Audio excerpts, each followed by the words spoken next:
G'day guys and welcome back. In this video we're going to be looking at a Protoss vs Zerg guide for you today. A very popular style that's been played a lot recently, which is skytoss, but more specifically opening with double Stargate Voidray.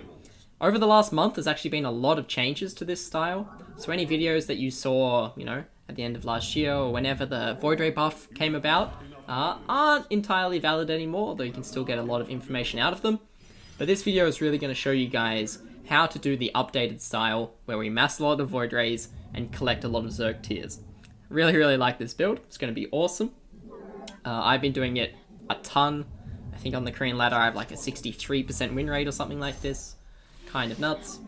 Now just at the start we're playing against an AI just so I can show off the build. It's a very simple build, and depending on your skill level you could cut off different things, how much scouting you want to do. It's a very safe build because you're building a lot of Voidrays, a lot of cannons, and a lot of shield batteries. So in this game I did go for a probe scout. I selected one of the first probes that returns minerals at the start of the game, and I sent that across the map. And then I rallied the next probe down, my first probe that I built in the game, to build the Pylon in the natural. So if you want to do a hatch block, this is the timing that you should aim for. It's the probe that returns its first minerals, okay? Very simple timing to remember. The build order, as you can see, will be on the screen. Just follow it, very nice and simple. Make sure you're hitting these timings. This is the standard build order. If you don't want to scout, if you're a bit lower level, or you just don't feel like scouting, you don't have to, okay? It's not compulsory, but it's really nice to be able to do a hatch block, and also to scout, see if a 12 pool or something like this is coming around. If you guys want a video that goes over Zerg cheeses, how to deal with their stuff in the early game that they can throw at you, let me know and I'll be sure to include it.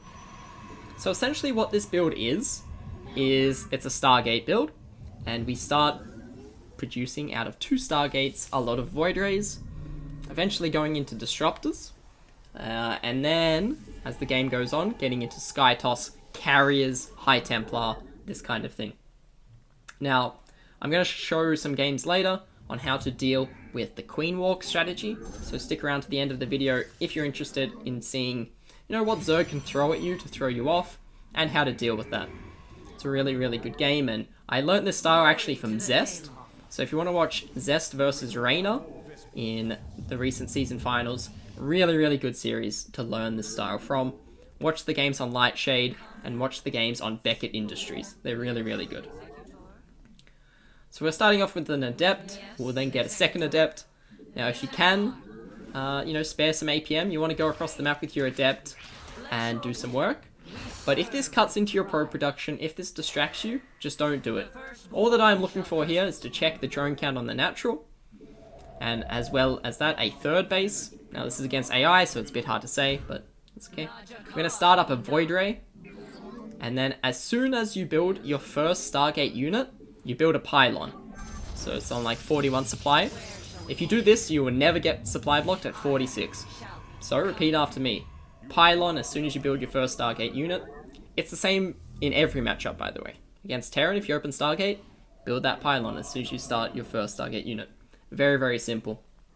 We're then going to complete the wall with our second gateway. And we're going to be taking a super quick third base, just off of 1 Voidray and 1 Adept. Well, 2 Adepts, but 1 to go to the third base as well. You want to build the Nexus and a Pylon here. We don't build this Pylon that would, unsupply block us at 54 in our main base or in our natural. If you get supply blocked, it means that your third base was late because your Pylon is late. We then add our second Stargate, double gas on the natural, and then you're going to get +1 attack on the Cybernetics core, which should just be coming up now. I think I played it slightly in this game because, I was doing stuff.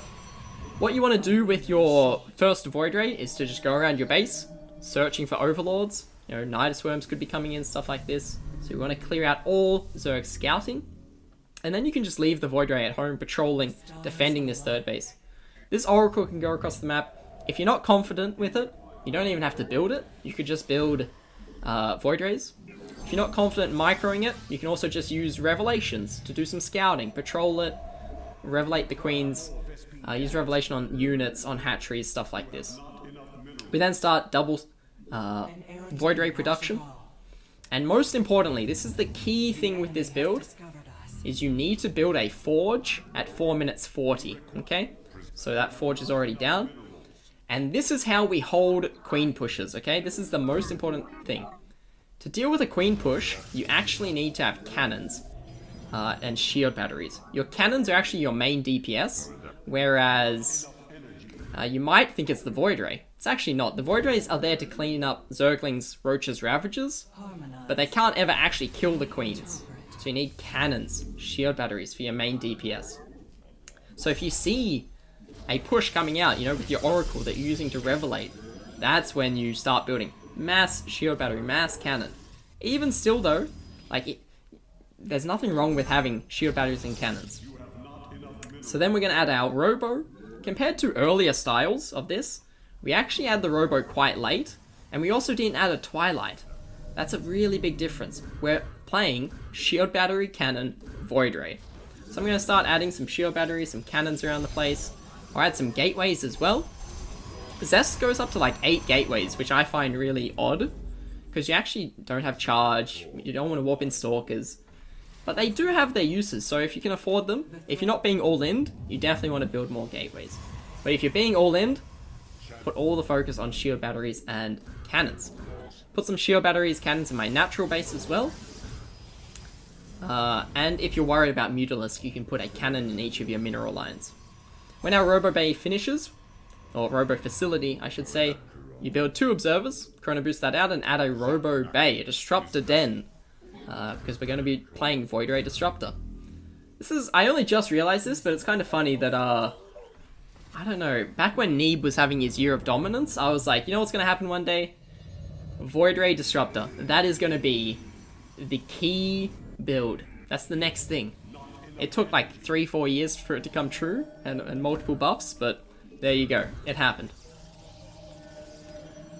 So, you're next going to want to add, as you're getting to this stage where you're, you know, got full base saturation, you're going to take a fourth base, lots of cannons and shield batteries there, and add a fleet beacon and a Stargate. At the 4th base, lots of cannons, lots of shield batteries. You're defending this with cannon, shield battery, Voidray Disruptor. The reason why we get the Disruptors is because obviously it's good against Roach, Hydra Balls, Lurkers, but it's the only way to defeat a late queen push. So this is a stock standard build. I'm now going to show you a proper game where this happens. You know, I'll keep going until this 4th base finishes, I believe. But yeah, the reason why we need to build Disruptors is because there's 2 types of queen pushes. The first queen push is the really, really early one. And that comes with, you know, 5, 6, 7, 8 queens, right? That one you can just defend with cannons and shield batteries. But there's also a later queen push, which is very, very popular, and it comes when the Zerg is like maxed, you know? And you need Disruptors to be able to 2-shot the queens, or else you can just never kill the ball. So here we go, this is a real game that I played. Just going to show the macro of it. On this map, Romanticide, queen pushes aren't too common. Unfortunately, I get supply blocked here. But you can sort of see how I use my Voidrays because I'm a bit more active with them. I'm trying to deny creep, like that. Try and deny 4th bases, snipe whatever units I can. If you can't do this, just stay at home, that's fine. Behind all of this, you know, I'm building Fleet Beacon, Stargate. This is on 3 bases. You know, you don't have to go to a 4th base to afford it. 3 bases, you definitely want to get down. Obviously, if you can get the 4th base earlier, that's great, but it's not the big thing.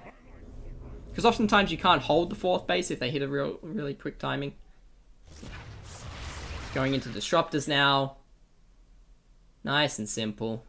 I was trying to be, you know, active on the map and whatnot. And now I'm going to take my 4th base. You know, a bit later than the game I showed you before, but still perfectly fine. At my 4th base, I'm going to be building shield batteries and cannons, as you'll see as I hold this mid-game push that comes out of the Zerg.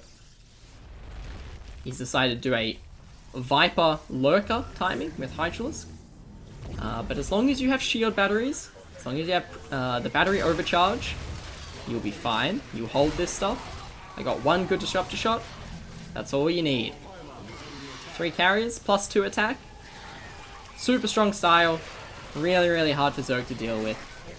Other things that you might see, as you know, I end up holding this push, and then this was essentially an all-in. I'm going to go across the map and just win the game. Other things you might see are Mutalist and Corruptor styles. Against that, you just need to build Phoenix. You've already got 3 Stargate, you know. So you can just immediately switch into Phoenix production. That's how you beat Mutalist Corruptor. They could go Fast Hive, in which place you're just playing mass carrier, right? You just have to remember with that you also want to get High Templar to feed back Vipers. I'm not going to talk too much about super late game PvZ here. It should be pretty easy for you guys if you just play mass carriers. So this game is going to be an example of how to hold the Queen Walk. Lightshade is a notorious map for the Queen Walk. And you see I actually take the forward third base. The reason why I take the forward third base is so that my army can't be split. If you take the high ground third base, the Zerg army can get between the 2 bases, and whichever base has less defense, they can push towards. So this way they're funneled into 1 base. Now they can go to the high ground, but that doesn't seem to work out because they have to go through your natural wall, and you still get the benefit of the units on the low ground third. So in this game, I'm just scouting. I think this guy is a 6.3, 6.4k Zerg player on Korea.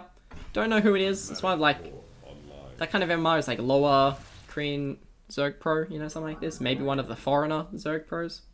I see queens coming. Okay, I see them. What do? Cannon, cannon, cannon, shield battery, shield battery, shield battery. Just add as many as you can. Add them in the front, as you see here, and add them in the back. You can clump up your ones in the back as well to save space. You might run out of space otherwise. The ones at the front, though, you do want to spread out so they don't get Ravager Biled. I add a shield battery and a cannon in the natural. And what I'm doing here is I am just going to be turtling up. If I hold this push, I win the game. Try not to lose any Voidrays. Hold position them so they attack the stuff that's underneath them and don't get dragged into the queens. Because you really don't want to be attacking the queens because they just transfuse. So this is going to be a really, really clean hold, I hope. I use battery overcharge on probably the wrong battery. It gets biled down, which is unfortunate. End up losing 1 Voidray, but this is already going so well for me. Shield battery's coming up, cannon's coming up. Out of this, once I've held this, you can go Twilight and do mass Archon charge slot if you want. Or you can just continue down the same disruptor path. Both work, both are really good. As you can see, I'm ignoring the queens because, yeah, you don't really want to be fighting them until they're out of transfuse energy, which they are now. So there you go. I hold this. Quite simple. I say it's simple, but it's actually really, really tough. You need to be well on top of your scouting, and you need to be then very quick about building shield batteries and cannons. So if you're not confident in your scouting, just patrol your air units in the attack paths. So there we go, EGG's out. And that is this video. I hope you guys have really enjoyed this guide. If there's any comments, any questions, let me know down below. I'll be sure to answer them. Hope you guys have enjoyed this and use this on ladder to great effect because I've been using it so much recently and it is a very, very powerful style. Anyway guys, stay safe, have a good one, and enjoy this build.